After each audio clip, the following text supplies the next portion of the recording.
Thank you for tuning in. This is Henrik Palmgren from Red Eyes Radio. Our website is redeyescreations.com. I hope you had a good week so far. We'll be heading off to the Secret Space Program Conference here in just a few days now. We'll be heading to San Mateo in California. I hope to see you there, of course. And of course, keep in mind, if you can't make it in person, there will be streaming tickets available so you can catch the event live if you want to as well. The website for that, secretspaceprogram.org, for much more info. Our guest today is Dave McGowan. He was born and raised in Torres, California, just 20 miles south of Laurel Canyon. He graduated from UCLA with a degree in psychology and has since 1990 run a small business in the greater Los Angeles area. He's also been a lifelong music fan who still frequently keeps his radio tuned to classic rock stations. McGowan's previous books include Programmed to Kill, The Politics of Serial Murderer, and Understanding the F Word, American Fascism and the Politics of Illusion. We'll discuss his new book today, Weird Scenes Inside the Canyon, Laurel Canyon, Covert Ops and the Dark Heart of the Hippie Dream. We are going to get into the dark underbelly of the hippie utopia and the military and intelligence services connection to the music scene and the hippie movement that began not in San Francisco, as many believe, but in Laurel Canyon, a small neighborhood in Los Angeles. Welcome to Red Eyes Radio, Dave McGowan. It's very nice to have you with us. I've heard about your work for quite some time now, so it's a pleasure to have you here. Thank you for coming on. Well, thank you very much for having me. I very much appreciate it. And as I was saying off the air, I've heard nothing but good things about you guys. So I'm very happy to be here. Thank you, Dave. Really appreciate that. Yeah, I'm glad to hear some of our audiences overlapping here as well. That's great to hear. Now, we're going to get into a really interesting topic here today, of course, about your work, your book, Weird Scenes Inside the Canyon, Laurel Canyon, Covert Ops and the Dark Heart of the Hippie Dream. And I thought, as we usually have to do, we have to start a little bit on an outline here, of course. I want to ask you how you got into the topic. It's always interesting to hear how people stumble into some of these things that we talk about on the show. How about you, Dave? Yeah, it was really just a fluke, as I go into in the preface of the book, because I was actually trying my best to avoid falling into another rabbit hole. At the time that I started this, I went on vacation about I don't know 7-8 years ago to I want to say Hawaii, but I don't remember exactly. But anyway, it was. My wife and I had a trip planned for early in the year, and my daughter had gotten me Michael Walker's book, Laurel Canyon, which had been fairly recently released at the time, and which was really the first even mainstream book to really kind of explore this scene. I mean, the story went largely untold for like 40 years, nearly, which was kind of odd, but. Anyway, she had gotten me this book, and I was going off on vacation and, going to be lounging on a tropical beach. And, during my normal day-to-day life, I spend quite a bit of time, digging into dark corners of the conspiracy sphere, so to speak. And I really just wanted to get away from all that. I really just wanted to kind of turn my brain off and just, get away from all the insanity for a couple of weeks and just relax and enjoy my vacation time. And this book seemed kind of like the perfect escapist entertainment. What could be better? What could be further removed from, the conspiracy world than a book about Laurel Canyon? And, this is going to be very light reading and just, going to bring back all these fond memories of all this great music that I grew up with. And, this is just the perfect light, beach reading.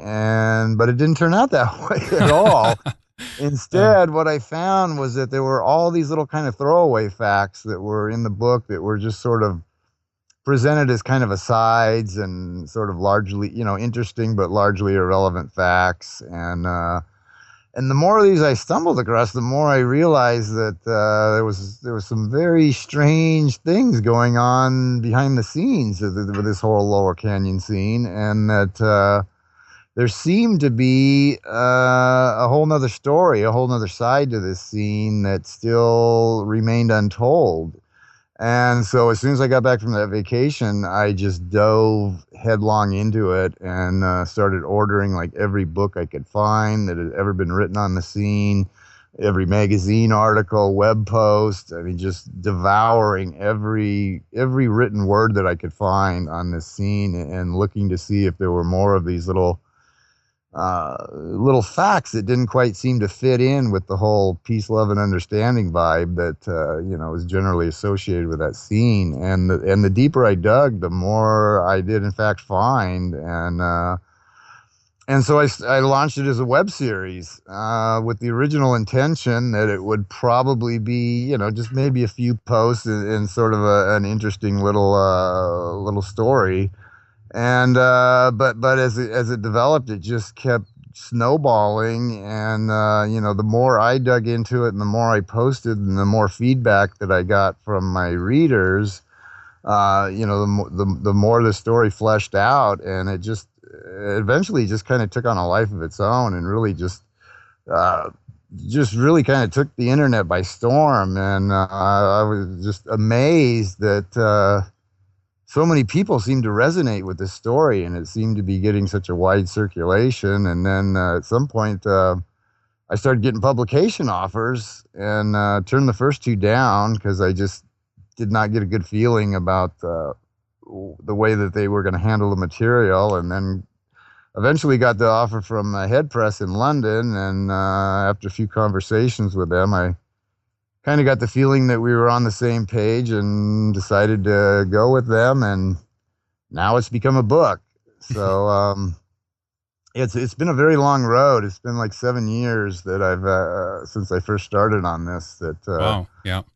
many years I spent researching and writing the web posts, and then the last couple of years I spent rewriting it all and trying to fashion it into a book, because one of the problems was that it was kind of written as a work in progress, where I would, write a post about a specific person or event or something, and then I would get feedback from my readers that would tip me off to additional information, and then that would end up getting tucked into a later chapter. And so there was a lot of heavy lifting involved to go through all of this material and do a lot of cutting and pasting and getting all the material so that everything about one particular person was in one chapter. And so I did all of that, and then ended up with this big choppy mess of a manuscript that I then had to go through and spend many hours on smoothing out and providing transitions and whatnot. And then in addition to kind of sweeten the deal for readers, my publisher requested that I write some new material that would be exclusive to the book, and ended up doing a lot more of that than I had originally intended. I think that I wrote 5 new chapters, a new epilogue, and a new preface, and recruited my buddy Nick Bryant to write a foreword. Mm-hmm. Yeah. And then, of course, added a table of contents and a bibliography and an index and an acknowledgments page and an author bio page and a dedication and all these various other parts that make up a book. And after very much hard work, finally turned it into something that actually looks like a book. And so I've got a lot of blood, sweat, and tears invested in this, and so it's been very, very gratifying actually to see, and rather unexpected to see how warmly it seems to be being received. Right. Yeah. It's really a little overwhelming, actually. I mean, I'm stunned by how many Amazon reviews it's garnered in just 6 weeks, and several glowing online reviews. And I'm getting orders. I'm doing direct marketing, direct sales of signed copies, and I'm getting orders from all over the world. I mean, throughout the English speaking world, Canada, New Zealand, Australia, England, Ireland, etc., as well as, I mean, places where I never would have expected to get orders from, including Brazil and Germany, Italy, France, Yep. Sweden, Norway. I've sent probably 4 or 5 books to Sweden, actually. There you go. Yeah, great.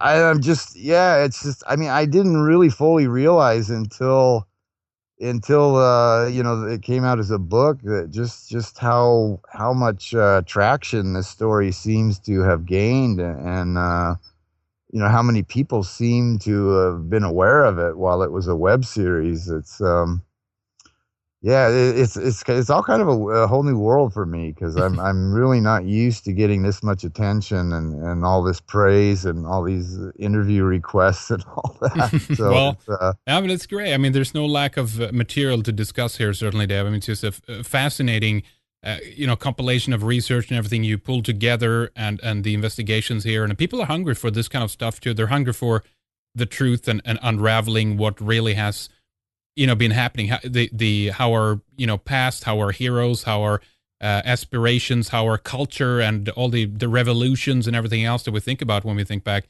how they have been, shaped and formulated. And of course, this is some of the items we want to get into here today. But I thought first, maybe you can just kind of paint us a picture for those, including myself, who were not alive at the time when all of this started up in Laurel Canyon, and what we should actually know about this for those who are completely in the unknown pertaining to this. yeah, I mean, a lot of people really don't know much about it at all, which is kind of strange, really. I didn't know much about it at all, and I was born and raised in LA. You know, I mean, I was born in 1960, so I was, you know, I wasn't all that old while this was going on. But I've lived in this town my whole life, and you know, I know a lot of people in this town, and I never had any knowledge whatsoever that there had been this big, huge music and countercultural scene here, you know, and other people that I know that have lived here their whole life don't either, you know, and the reality is that for the vast majority of people here and probably around the world, when your mind goes to the notion of the hippies and flower children and the whole sort of music and cultural revolution that took place in the 60s, most people's minds go immediately to Haight-Ashbury up in San Francisco, which is almost universally viewed as the birthplace and the sort of home base, you know, spiritual center, whatever you want to call it, of the whole hippie movement. Yeah. Which is actually not true, because it actually started right here in LA in Laurel Canyon a couple of years before drifting up north. And, you know, the hippies, so to speak, really first got their footing here in LA. This is where the music revolution began with the Byrds and, you know, the whole folk rock revolution, as well as the hairstyles and clothing styles and attitudes and the whole sort of, you know, what very quickly evolved into what we now know as hippies, all actually began here in LA in Laurel Canyon, before anybody had ever heard of the Haight. And it was a much bigger scene musically by far than what came out of San Francisco. I mean, there was just absolutely an astounding number of bands, hugely influential bands and solo artists that poured out of this canyon in a remarkably short amount of time, from basically like the mid 60s through the mid 70s. You had the Byrds, the Buffalo Springfield, the Doors, Love, the Mamas and the Papas, Frank Zappa and the Mothers of Invention, the Turtles, the Monkees, the Beach Boys, Crosby, Stills and Nash, Crosby, Stills, Nash and Young, the Eagles, Poco, the Flying Burrito Brothers, and just on and on and on. I can remember all of them, but just know that I'm leaving out a whole bunch because there's a lot. And then coupled with that were all the singer-songwriters like James Taylor, Jackson Brown, Carole King, Joni Mitchell, Judy Sill, Judy Collins, et cetera, and various songwriters like Paul Williams and Warren Zevon before he was known as a artist himself, and just absolutely an amazing array of talent that came pouring out of that canyon in a remarkably short period of time, and really and a lot of these people are to this day these huge cultural icons, you know, like household names, people like Stephen Stills and David Crosby and Frank Zappa and Jim Morrison, and you know, just on. It's just and most people do not even know that. Most people do not even know the mainstream story of Laurel Canyon, let alone the sort of darker aspects, which my book delves into. So, yeah, it's really a pretty remarkable story that for so many years that even the mainstream version has never really received that much of a telling through the media. So, Yeah. so I'm trying to correct that to some extent, basically. So I don't even remember what the question was. I probably drifted far off No, from. you're good. It was a little bit more about kind of just setting the stage of what you think we should know about the backdrop of Laurel Canyon. So how big of an area are we talking about for those who are not looking at a map currently? Is it a neighborhood, a small area just within LA?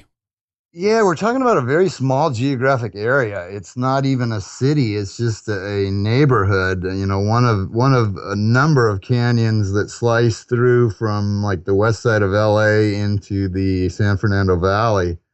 Um, it's kind of these days just basically used as a thoroughfare to get from by a lot of people. That's what I use it for. You know, I mean, I've driven through there hundreds of times before I started this research. Just you know, just as another way of getting across town, and never had any inclination that there was any story to be told there. So so yeah, it's a very very small area and relatively self-contained. You know, I mean, it's not even a city; it's just a neighborhood, like I said, and but kind of a self-contained neighborhood in that there's very few ways in and out of there. So it's kind of geographically isolated. It doesn't look or feel much like the rest of LA because it's up in the canyons in this, like heavily wooded, very sort of bucolic, rustic area that doesn't really look a lot like the asphalt jungle that the rest of LA is. And and it's sort of self-contained in that they have their own elementary school, they have their own little market, and they at one time had their own talent agency station there, and all the record producers moved in there along with the artists, and so you really had kind of this very uniquely self-contained area that was very small. It doesn't, there's not a room for a whole lot of people, and just a shocking proportion of those people during the 60s just happened to be rock stars and their agents and producers and various other hangers on that just basically kind of went in and took over the canyon for a decade or so. So how do we explain this? Were these all people they grew up in this area and they lived there all their lives before they became rock stars, or was there kind of an amassing of people to the area and because of other reasons? How do we explain this? Well, yeah, that's one of the unusual aspects. No, most of them did not grow up here. You know, there were a few that grew up fairly close, but they came from all over the country. A disproportionate number of them seem to have come from the Washington D.C. area, but they came from everywhere. I mean, from all over the country and even outside of the country. A bunch of them came down from Canada. The guys from Steppenwolf came from Canada. A couple of the guys from Buffalo Springfield, including Neil Young, Joni Mitchell, and various others came from Canada. Two of the other guys from Steppenwolf made their way all the way from Germany Hmm. by way of Canada to get there. The band, the Mamas and the Papas, at the time that this scene started developing, they were down in the Caribbean, cooling their heels on like St. Thomas Island for some reason. And just almost like simultaneously, all of these people from all around the country and literally all around the world just like almost simultaneously converged on Laurel Canyon in the mid 60s. And there was really no logical reason for that to happen at the time. People looking at it now, it seems perfectly natural because LA is now pretty much the music capital of the country. I mean, and this is where you would come if you want to make it. Right. But that wasn't true back then.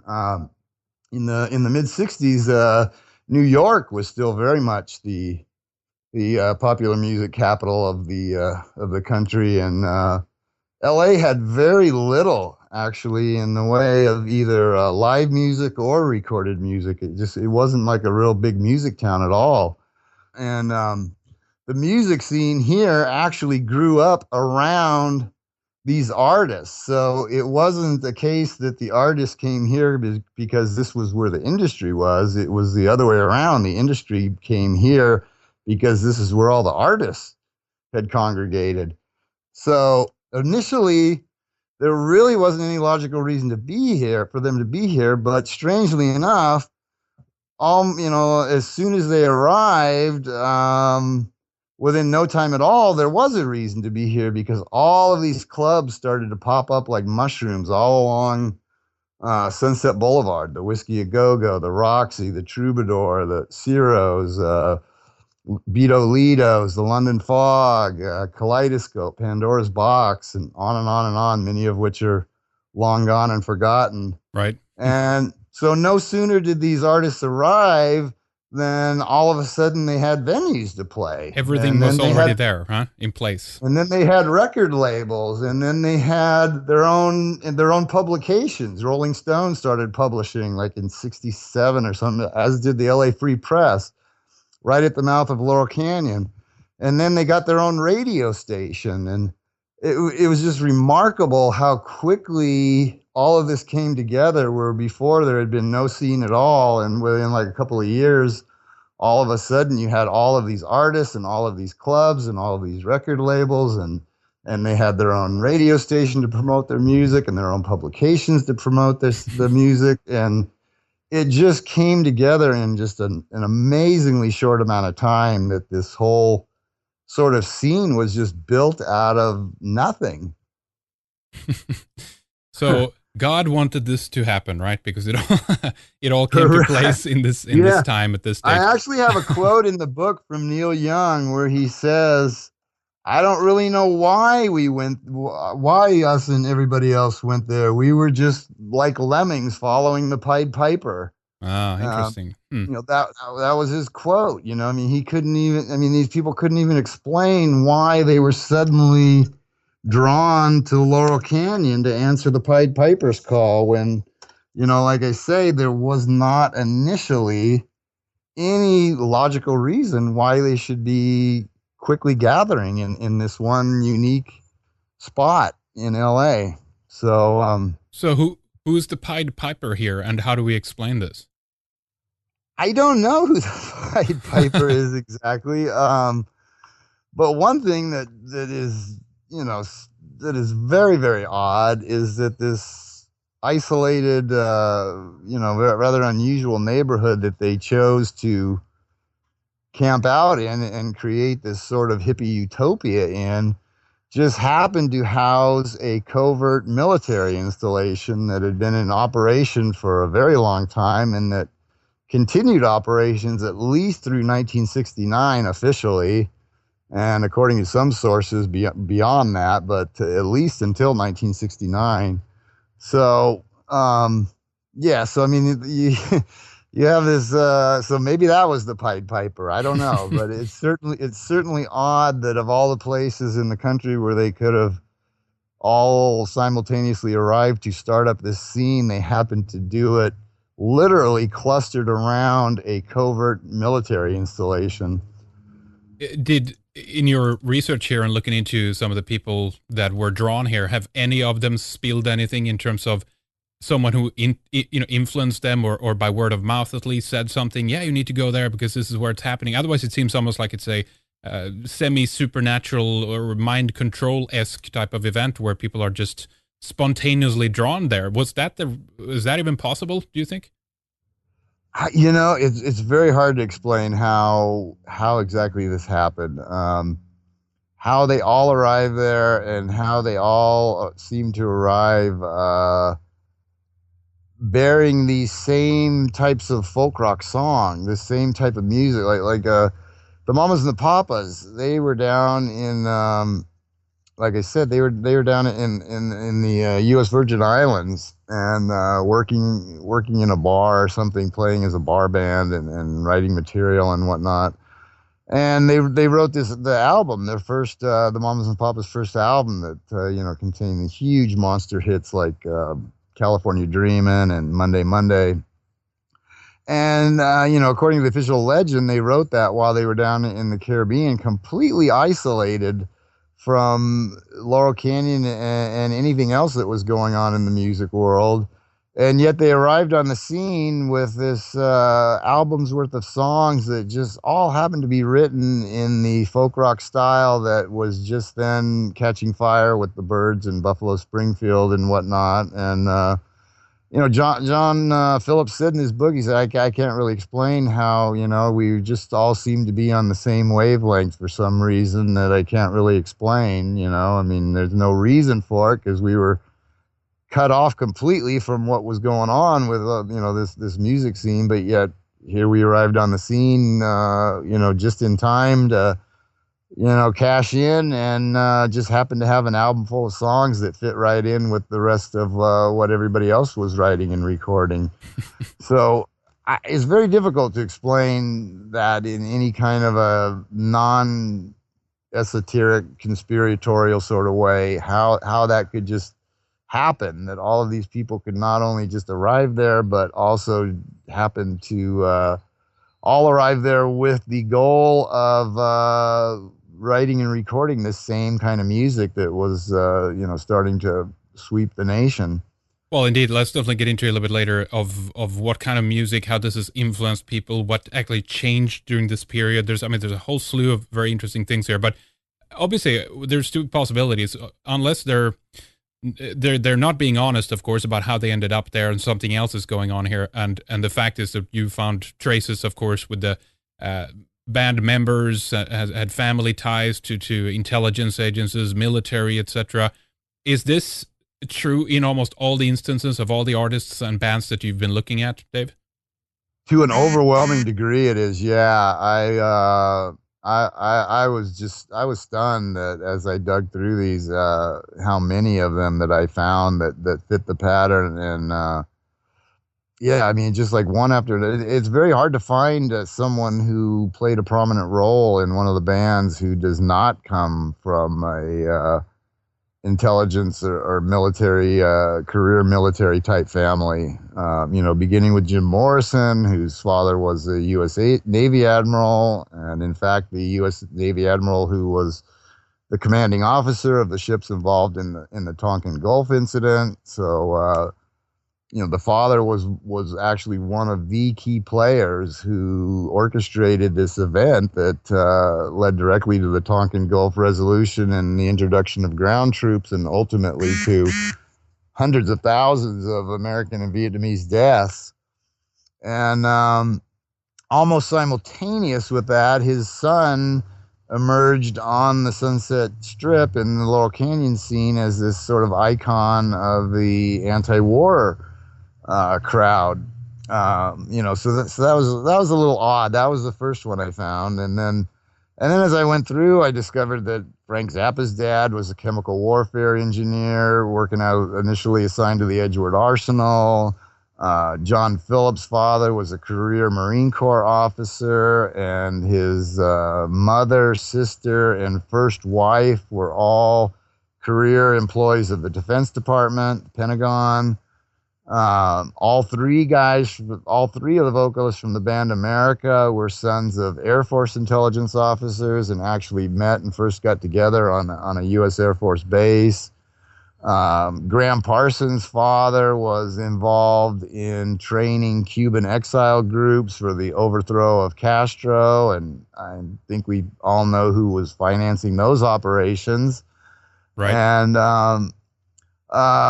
who else? Jackson Brown was born on a military base in post-war Germany to a military officer father.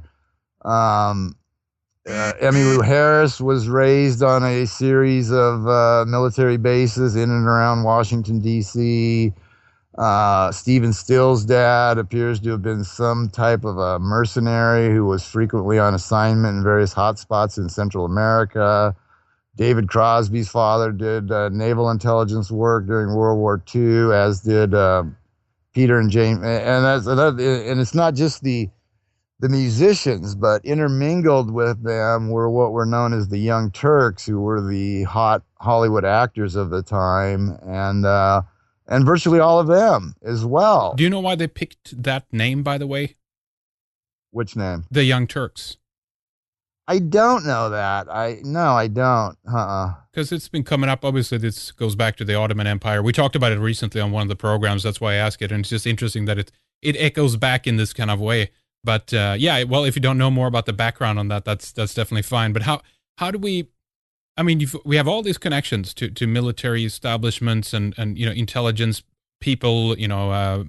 Everything is happening at the same time. It's coming together at the same spot. Everything is in place for this to be released.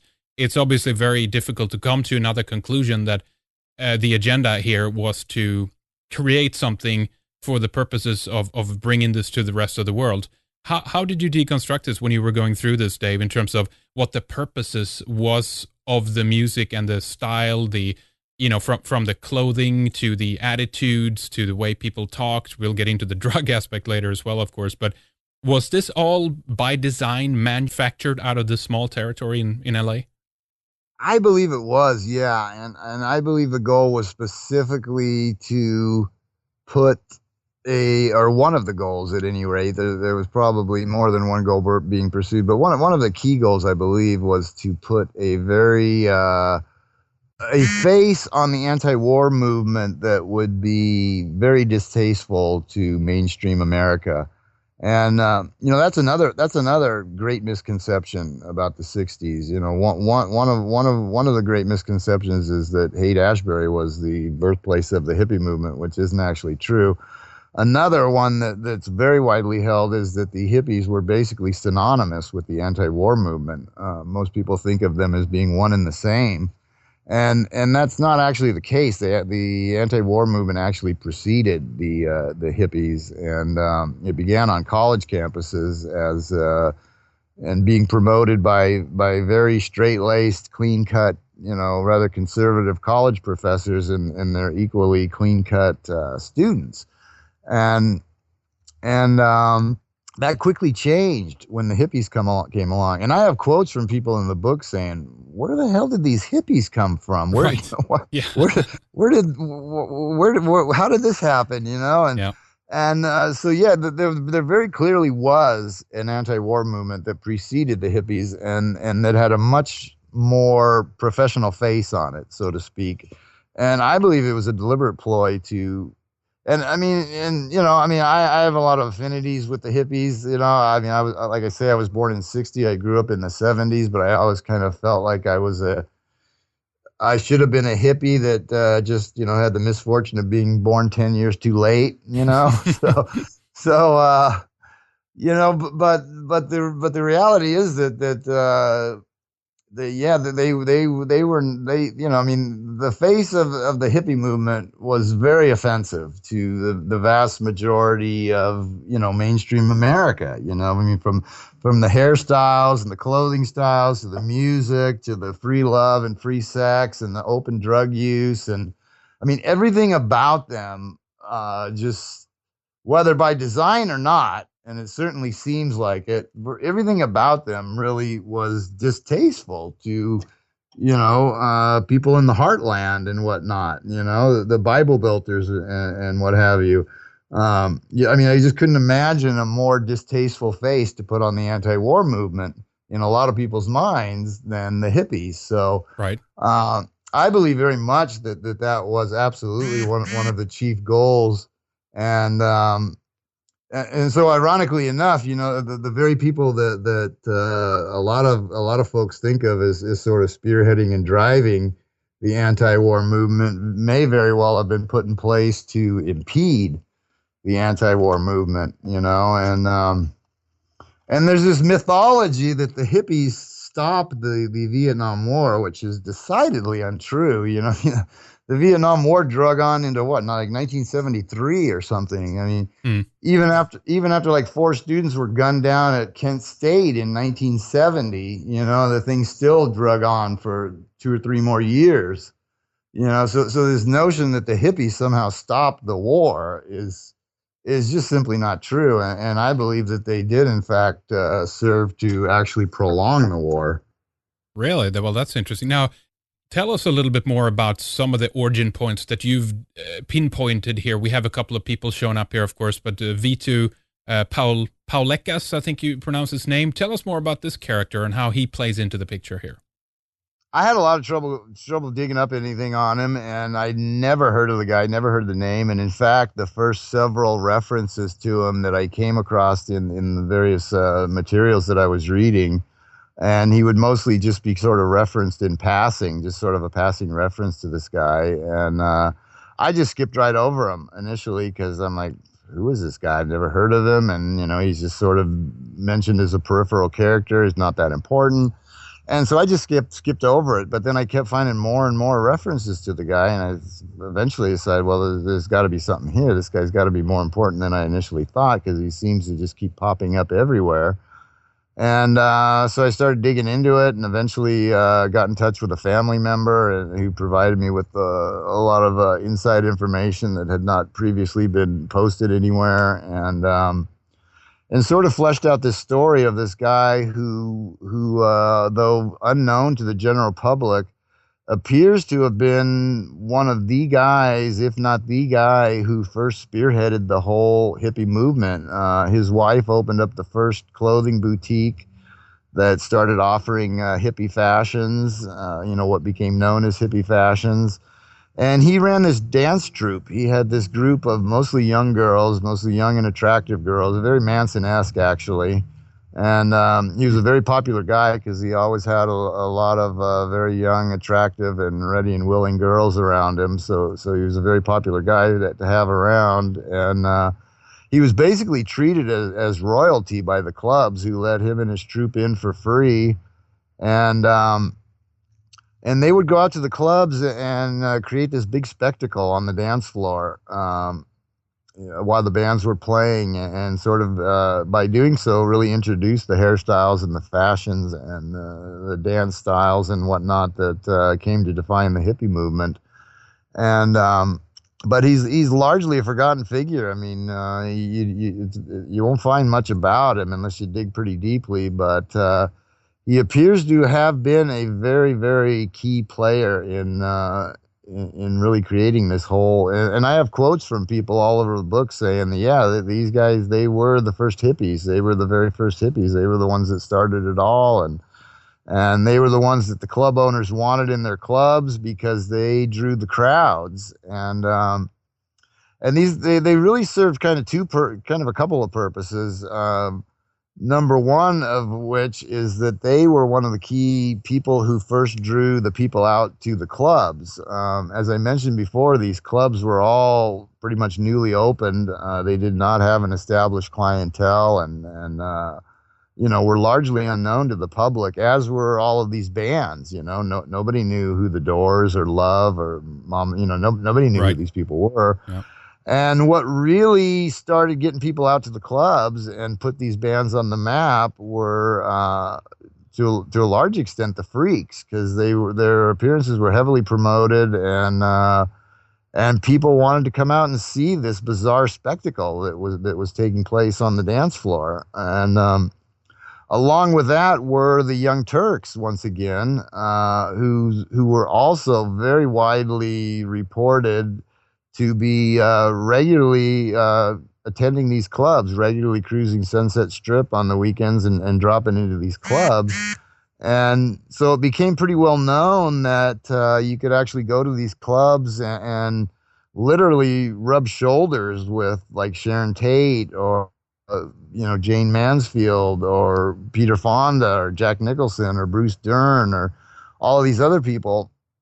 And so the thing and I have quotes from the band members themselves and family members and their producers and managers even who readily admit that the initial attraction was not the bands. It was the people were coming out to see this spectacle going on in the dance floor, to see these celebrities mingling with the commoners and all of these quote unquote freaks, showing up and dressing and dancing in a way that nobody had ever seen before. I mean, it was just like, out of this world at the time.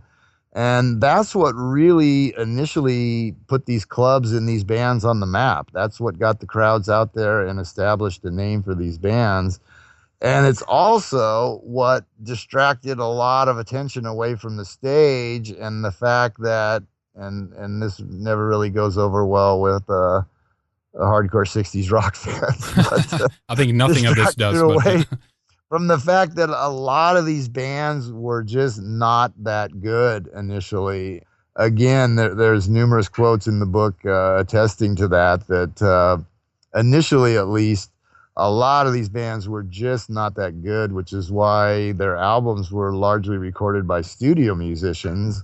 And, they didn't have that benefit when they were on the stage. And so, that was a key element of distracting attention away from the fact that the music coming from the stage may not have been all that it could be.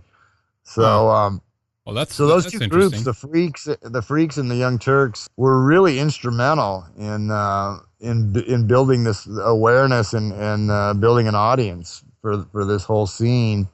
And Vito Palikas, one other thing that I should probably throw out there is that he just happened to be related by marriage to the Rockefeller family. Coincidental, obviously. Yes, because when you think hippies, you think Rockefellers, right? I mean, absolutely. I mean, it's synonymous at this stage, right? Oh, absolutely. They go together hand in hand. Yeah. So it's perfectly natural that he would be related by marriage to the Rockefeller clan. So every one of these people has some kind of dark connection in their past. I mean, it's just absolutely uncanny. Bruce Dern had an uncle that was Skull and Bones, and his godparents were Adlai Stevenson and First Lady Eleanor Roosevelt. He came from a very politically connected family. Dennis Hopper admitted before he passed away that his father was a career intelligence operative that began with the OSS and continued on with the CIA. Sharon Tate's father, Lieutenant Colonel Paul Tate, is U.S. Air Force intelligence. And it's just absolutely uncanny how many of these people were direct products of the military intelligence community, and then they just happened to gather around a covert military intelligence facility to start up the hippie movement, which doesn't make it sound like it was all that organic, grassroots sort of a movement. We're supposed to look at this as sort of a grassroots organic response to the war and to the prevailing social conditions. But the more you look at it, the less organic it gets. I want to ask you more about the music itself than how you believe that was made, actually. You talk about studio musicians, etc., because there's something I've always wondered if there was something by design in the music itself. What's interesting here, as you already noted, is how similar so much of the style was. It was like already out of the package. Certainly there was progression, things happened, it evolved in a certain way, and they, bands later on took on, different sounds and stuff like that. But it's very homogenous. It's like already, it's right out of the package, almost, day one kind of thing. So do you think that there's been a lot of effort and conscious planning going into the music itself, the lyrics perhaps, or was the musicians very much kind of free to reign however they wanted to put this together? That's difficult to say. I mean, there was certainly a very strong similarity between the music that the different bands were putting out, and part of that was because a lot of it was being played by the same musicians. Right. Yeah. I have a quote somewhere from a somewhat contemporary drummer. He's not a really well-known guy. I think he was like the drummer for Toto or something. I don't know. But he had a quote where he said that he was devastated to discover that his 10 favorite drummers of all time were actually all the same guy. Because really? There was a band, a group of studio musicians known as the Wrecking Crew, that was comprised of Hal Blaine was the drummer, Glenn Campbell was actually the lead guitarist, believe it or not. Leon Russell was the keyboard player, Carol Kay was the bassist, and various others who were just considered to be the cream of the crop. I mean, absolutely the best studio musicians working, and they were in very, very high demand. And they are actually the you know, I mean, the reality is that a lot of the albums that people revere to this day, so at least the early work of a lot of these bands, was not recorded by the people pictured on the cover. It was recorded by the Wrecking Crew. Wow. The Byrds did not play, other than Jim McGowan. Jim McGowan was the only one of the Byrds who actually played on their first couple albums.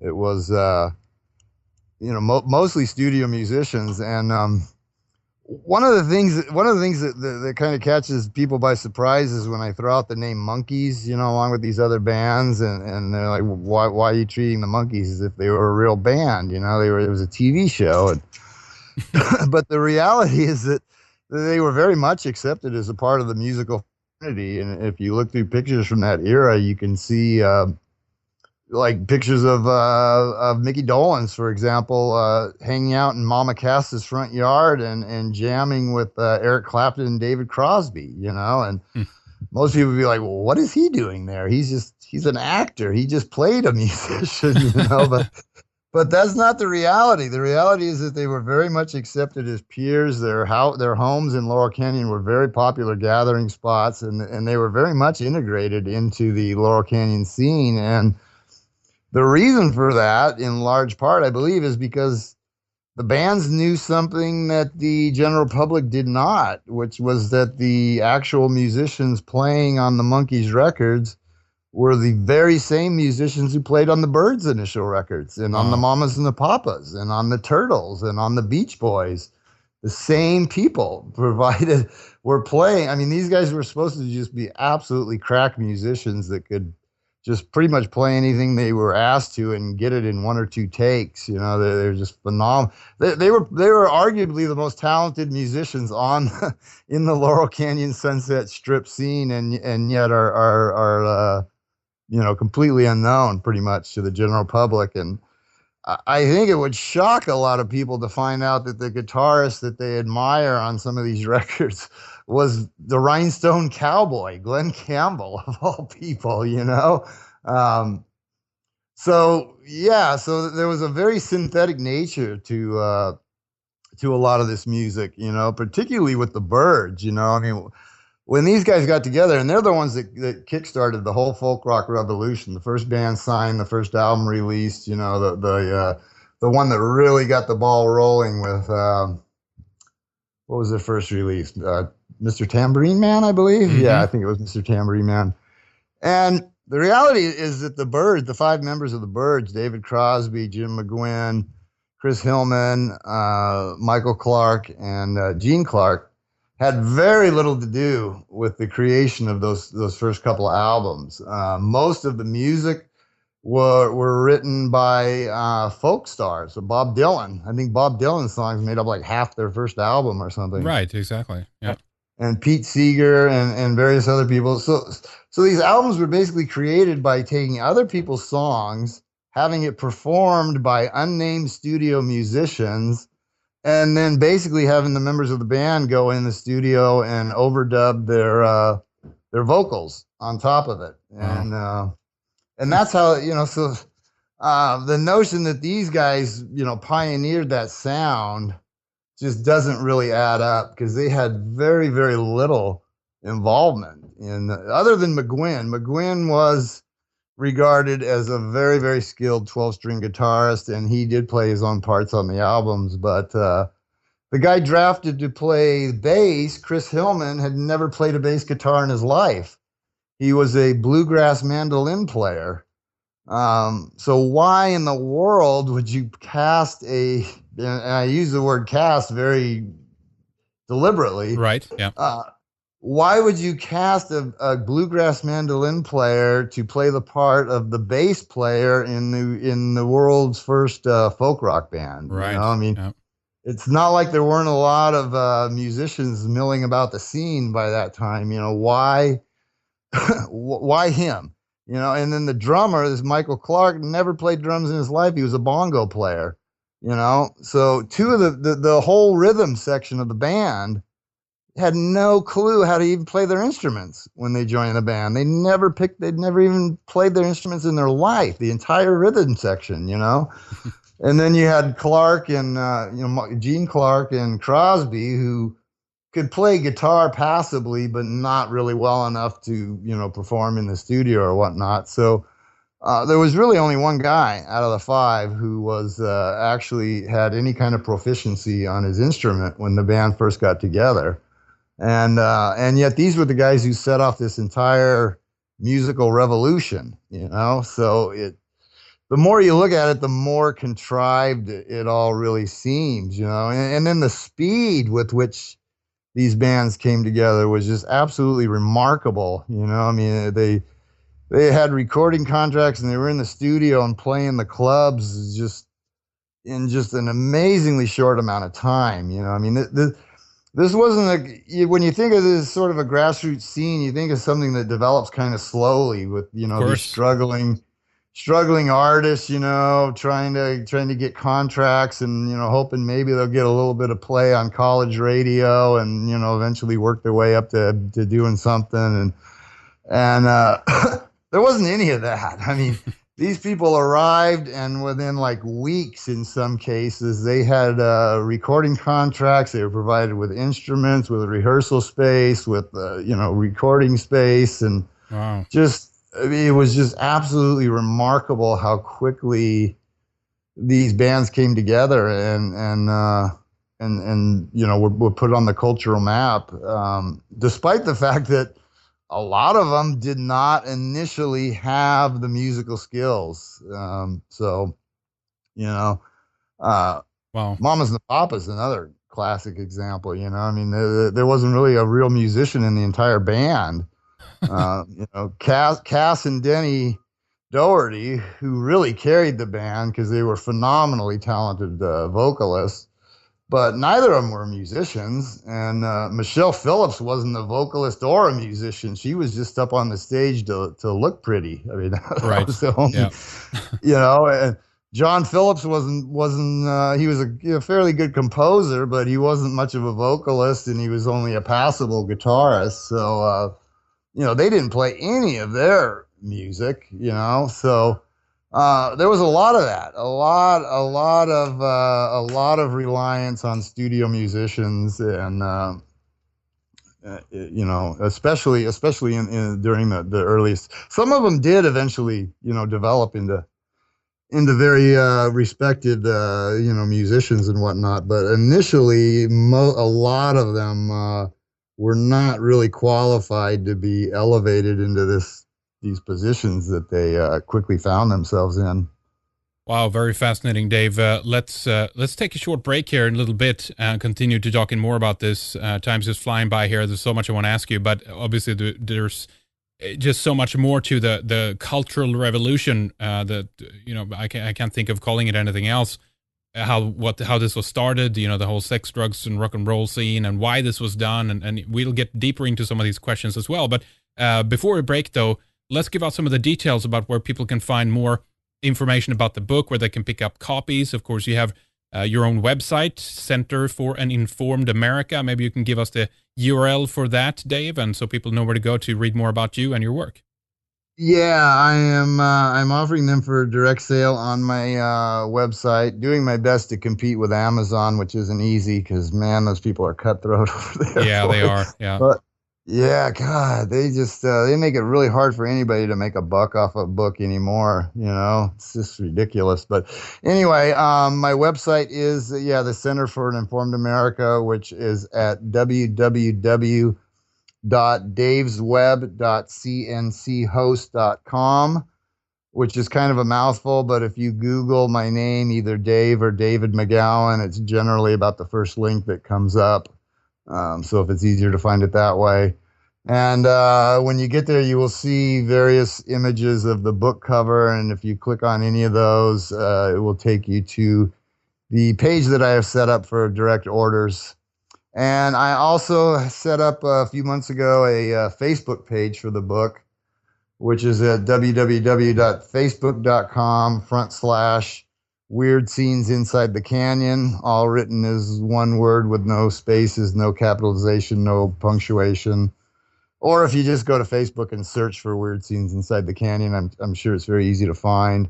And I believe it's a publicly accessible page the way I set it up, although I don't really know that much about social media, but I don't think you need to be specifically a member of the Facebook generation to get on there. And that is where I am keeping all the updates about my upcoming interviews, appearances, information, links back to my website to buy the books, any reviews that are posted, I put up there, and all the pictures, a bunch of visuals for those who want to have the visual component to go along with the book. I have all kinds of my own original and vintage photographs of the people and places that played key roles in all of this. So that's sort of the central gathering spot for where I put up any new information about anything that's going on with the book. All right, very good. The website again here, davesweb.cnchost.com, and do try to buy the book through Dave's website and avoid Amazon. We won't link to that in this case here because, yeah, you're right, absolutely. We got to try to get off Amazon. You can go over there and read my reviews, though. I'm getting rave reviews, which I'm just, I'm just thrilled with the response that I'm getting from Amazon, although I'm not so thrilled with their pricing policies, but so they buy wholesale from your publisher or something and then offer it, or how do they do that? I don't know how they work. They obviously operate on a very, very small profit margin because they're moving a massive quantity of goods, so they can operate on very, very like almost non-existent profit margins and basically undercut everybody else. They're they've done a fine job of destroying brick and mortar bookstores. I mean, LA used to be full of them, there were all kinds of big chains like Borders and Barnes and Nobles and Scribner's and I don't know, Pickwick and all kinds of them, which all seemed, and all the local mom and pop. I mean, you cannot hardly find a new bookstore in LA anymore. There's used bookstores that are still surviving, selling used books, but the new book market Amazon controls just a massive portion of it these days. That's why their new tablet is called Kindle Fire. It's about book burning, so it's actually really symbolic why they named it that. It's very appropriate. Yeah, it sure is. The other one I wanted to give out here as well then is the Facebook page, simply facebook.com/weird scenes inside the canyon. Check that out, folks, and follow along in the regular updates by Dave there as well. Stay with us. We'll be right back after this break with much more. When we return after the break, we'll pick up and talk more about Laurel Canyon with specific focus on, for example, the groupies scene and Cynthia Plastercaster at the front of this weird movement. We get into drugs, LSD, mind control, and the CIA connection to the hippie era. We discuss how the counterculture was fermenting a cultural revolution and how this was being used for political purposes and what the goals were of this contrived and socially engineered movement. We will also talk about the music that arose after the hippie movement, such as punk and new wave. We'll hear about the Copeland family, another military intelligence family, who were instrumental behind the scenes. A lot more interesting is coming up here after the break, so don't miss it. Go to redicemembers.com and sign up for a membership if you haven't already, and get full access to our archives in order to catch the second hour of our broadcast. We spare you from commercial interruptions and website ads, so we do appreciate your support. In this way, we can, of course, keep a lot of the material that we do available for free. But we also have a lot to offer you when you do sign up. We have a lot of material in our archives that will keep you going for months. So turn off your TV and get a Red Ice membership instead, and give the gift of knowledge to yourself or to a friend. All right, folks, we have upcoming Gregory Sams, E. Michael Jones, Stephen McNallen, and Kyle Hunt, to name a few. We'll be right back with Dave McGowan. Talk to you after the break.